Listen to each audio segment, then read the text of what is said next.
جب قبولیت کا وقت آتا ہے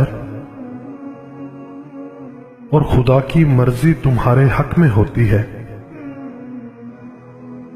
یا پھر جب نصیب میں لکھا تمہیں ملنا ہوتا ہے، تو خدا فرماتا ہے کن فیکون، ہو جا، اور پھر ہو جاتا ہے۔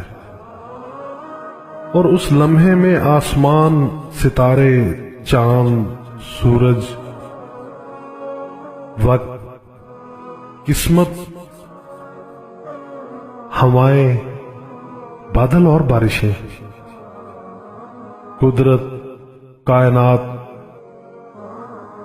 اور شاید دنیا کا ہر ایک ذرہ مل کر تمہیں تمہاری منزل تک کھینچ لاتے ہیں،